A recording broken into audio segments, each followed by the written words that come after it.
6/2024, habang ako'y nagtitiklop, pakita ko sa iyo yung pagtitiklop ko, no?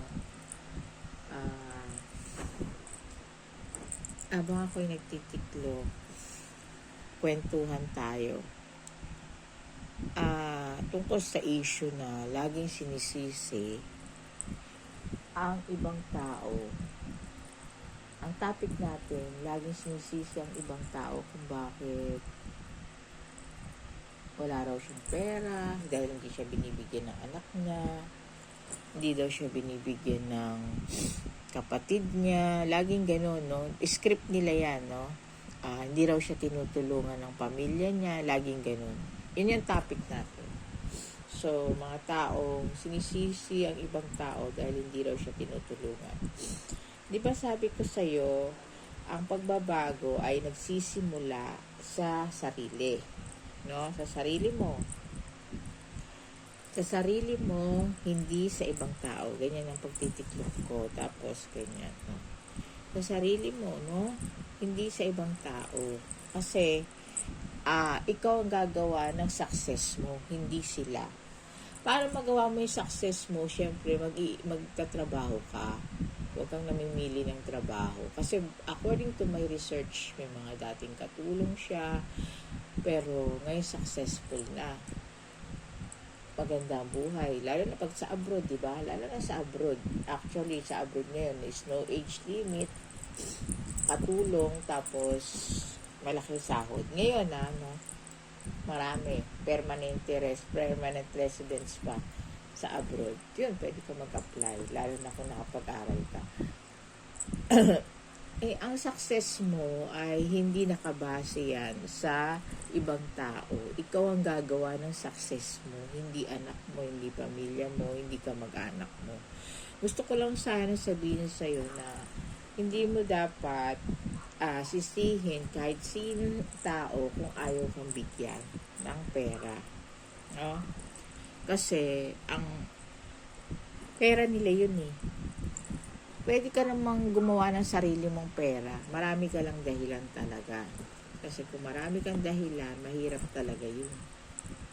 Mahirap sa tao, ang isang taong hindi maubos-ubusan ng dahilan. Nagsasayang ng oras sa sugal, alak, sigarilyo, di ba? Baka patambay-tambay ka dyan. Wala kang trabaho. Chismis. Tungkol naman sa maraming gawain o nakakatulong ka sa gawain ng iba, kaya sa bahay nyo, kaya parang demanding ka na bigyan ka ng pera. Una sa lahat, pwede mong ihinto yan, yung ginagawa mo sa bahay, at magtrabaho ka. Maghanap ka ng trabaho. Kasi pwedeng kumuha ng katulong eh. Diba? May pera ka na. Kaya nga lagi ko sinasabi, ang pagbabago magsisimula sa sarili mo, hindi sa akin, hindi rin sa pamilya mo, hindi rin sa kapatid mo, hindi sa kamag-anak mo. Sa sarili talaga nagsisimula yun. Kaya wag mo sinisisi ang ibang tao kung hindi ka tinutulungan o hindi ka binibigyan. Kasi yung possible na tumutulong sa'yo this time, no? Pag tumagal na yung panahon, baka possible na hindi ka na rin niya kayang tulungan. Possible na mawala ng trabaho o wala siyang pera. May pamilya rin siya, nagkapamilya. Kung dati natutulungan ka ng anak mo, possible na wala pa sigurong pamilya. Mga ganon, no? Or baka may trabaho pa. Kasi usually, kaya yung iba hindi nakakatulong sa ngayon kung wala ng trabaho, di ba? Wala rin siyang itutulong, eh. Sarili niya muna tutulungan niya, di ba? Bago ka tulungan o bago ka bigyan. Yun yung mga hindi mo naiintindihan. Na akala mo pinagdadamutan ka o yung dating tumutulong sa'yo, ngayon hindi na. Kasi napapagod din yan. According to my survey, napapagod din sila. Tulong ng tulong. Kaya, i-ready mo rin yung sarili mo na pag dumating ang panahon na napagod na sila sa'yo, natulungan ka. Tapos, hindi ka na matulungan. Siyempre, ang masama na yun sa'yo, di ba? Magiging masama na sa'yo dahil nasanay ka. Nasanay ka na tinutulungan ka. Diba? Kasi pag nasanay ang tao sa ikaw ang gagawa ng success mo. At saka nakasulat nga sa Bible, huwag pakainin ng mga tamad diba? So, ikaw talaga ang magtatrabaho para sa sarili mo dahil wala namang libre dito sa mundo. Magtrabaho ka or magnegosyo ka. Ikaw, kaysa ibusin mo yung oras mo sa chismis, alam mo ba yung kachismisan mo, pagod na rin sa paulit-ulit mong kwento. Hindi lang niya kayang sabihin sa'yo dahil mahiyain o nahihiya. Pero ako kasi, kahit sa anak ko, pag ang anak ko nagkikwento ng paulit-ulit, like sinasabi ko na yun, pagod ako sa kwento mo, no, paulit-ulit, kahapon yun ang kwento mo, ngayon yung paulit, ako prangka akong tao, sinasabi ko yun, no? Paano kung yung kausap mo, hindi naman prangka, nahihiya, ikaw na dapat ang mahiya. Alam mo naman ang sarili mo kung paulit-ulit na yung kwento mo. Alam mo naman yung sarili mo kung nakakaabala ka na sa ibang tao. Diba? Yung pinapaliwanag ko sa iyo, alam mo yun. Alam mo sa sarili mo kung nakaka-istorbo ka na. Sa panahon ngayon, yung panahon natin ngayon, huwag kang nang i-istorbo ng ibang tao. Tapos ang kwento mo paulit-ulit tungkol sa baho ng iba, sekreto ng iba na kinalkal mo, na gusto mo ipakalkal, o gusto mong siraan yung tao, mapangit na o masamang ugali ng ibang tao, maulit-ulit, pero yung sarili mong ugali, ayaw mo ikwento. Sarili mong buhay, ayaw mo ikwento. Ang gusto nila, bakit daw kung sino-sino kinikwento mo, ikaw ang kaharap nila. Bakit daw yung ibang tao kinikwento mo, hindi naman nila kilala. Feedback lang yan sa'yo, no? It's up to you, no? Sinasabi ko lang ang totoong huwag ka masyadong kampante porque tinutulungan ka ngayon, ayaw mo na magtrabaho, walang push. Huwag ka masyadong kampante dahil pwedeng mapagod yan yung tumutulong sa'yo. Or yung tumutulong sa'yo, possible na mawala ng trabaho o wala ring itutulong sa'yo for whatever reason, no? Pag nagkaroon ng sariling pamilya, diba? Meron siyang ibang pagkakagastusan. Hindi mo alam. You will never know what will happen for tomorrow, no? Kaya be ready. So, hanggang dito na lang ang aking video. Actually, ang aga-aga, no?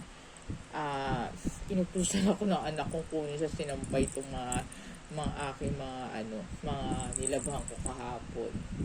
Yun na daw. Diba? Alam mo dito sa mundo, bata ka, tinulungan ka. Ang nakikita ko, no? Pero, ganyan ako magtupi ng panty, nakita mo? Pero, pagtanda mo, majority sa Pilipinas, no? Ewan ko lang sa ibang bansa kasi wala ako dun. So, yung tinitingnan ko is majority kahit mga dating maganda pang position nila sa company, marami silang pera, malaki ang sahod nila, lalo ng mga seaman, yung mga vice president pa nga ng kumpanya. Pero nung tumanda, wala rin pera kasi naubos na yung ipon niya. Kung matagal siyang nabubuhay dito sa Pilipinas, palabas ang pera mo at saan ang pumapasok. Kung ano man ang ipon mo, mauubos yan, lalo na kung may sakit ka. Ako, danas ko yan diba? Sabi ko sa'yo, naubusan din ako ng pera, walang-wala. Lahat ng account ko, nasara ko. Dumating sa point ko yung ganyan. Nag-resign ako sa trabaho, kala ko enough na yung ipon ko. Yung pala hindi. Wala rin pala. Kasi pag puro palabas ang pera mo, talagang mauubusan ka.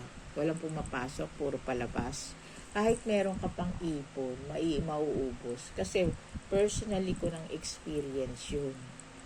Na yung mga account ko nagsara, tapos yung bangko, ilang taong kong hindi napupuntahan yan, yung mga bangko na yan, siguro mga 15 years, ganun.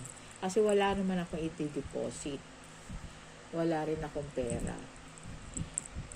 Nadanasan ko yan, kaya ikaw, alam mo, word of advice ko lang sa'yo, huwag kang magyabang, kung ano man ang meron ka ngayon, hindi mo dapat ipagmalaki yan, kasi bukas, hindi mo alam, baka wala ka ng trabaho. Kung may ipon ka man, madali lang naman maubos ang pera Oh, subukan mong walang opportunity pumapasok na pera sa'yo. Madaling maubos yan. No? Dito sa Pilipinas, halos majority pag matanda na, actual survey ko na yan, no? Walang pera. Ubos na yung ipon nila. Kung sa tagal mong namatay, halimbawa, mamamatay ka, 80 years old ka pa. Sa tagal di ba? May sakit ka na during that time, may maintenance ka na, kung ano-ano. Yun yung panahon na kailangan mo ng pera Kaya nga, bata ka, wala kang pera. Pagtanda mo, wala ka pa rin pera. Dito sa Pilipinas, no? Sa ibang bansa kasi, pag matanda na, pa-relax, may pera pa rin Yun ang dapat solusyon nun sa Pilipinas. Yung pagtanda mo, dapat mamamatay ka na may pera ka, hindi ka pabigat sa iba. Yun talagang dapat na mangyari sa future. So, right now, dinidiscuss ko lang yung mga problem sa Pilipinas na pag tumatanda talagang walang pera. Majority, kahit may ipon ka pa. Kasi nga, hindi rin maganda yung sobrang tagal na namamatay Ay, kung mamatay ka ng 90 years old, mamatay ka ng 100 years. Merong 100 years, di ba yung may kakilala nga ako, tagal nang mamatay Lagi kong kausap sa tindahan yun O, di ba? Merong totoong matagal mamatay. Actually, hindi rin maganda yung sobrang tagal na matanda ka na tapos pabigat ka rin naman. Tagal-tagal mo mamatay. Wala ka rin namang pera. Wala naman kasing tumatanggap ng matanda na may trabaho pa. Pero ang tama talaga, may trabaho. Para yung idle, hindi siya, yung mind, hindi siya,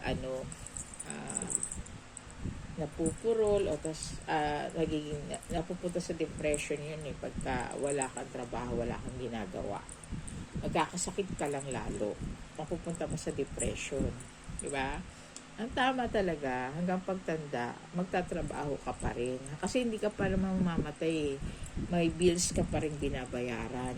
Ganyan ako magtiklop po.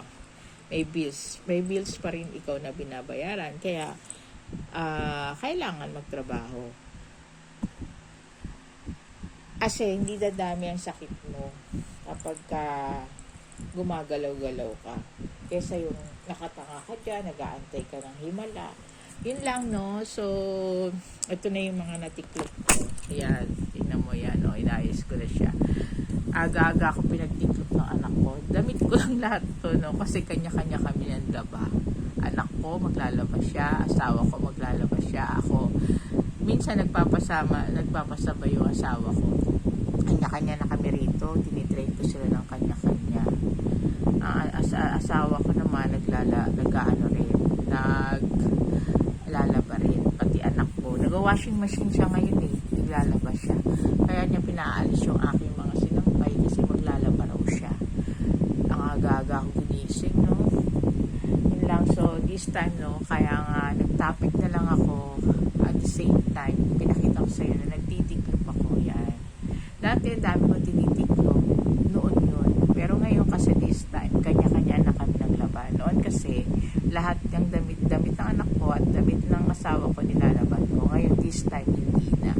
Diba? Magaan na. Kailangan ganun sa isang bahay, tulong-tulong kayo.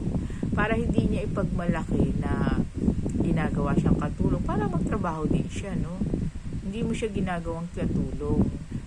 Kailangan talaga sa bawat pamilya, may kanya-kanyang pera dinadala sa loob ng bahay. May sarili rin siyang pera na diskarte niya. Hindi yung puro sugal, chismis, nag-aantay ng himala. Hindi ganun, no? Kasi, anong realidad? Yung tumutulong sa'yo, pwedeng mapagod na tulungan ka or pwedeng mawalan na rin siya ng pera at hindi ka na rin niya kayang tulungan. Yun lang. Bye-bye. See you on my next video. Bye-bye.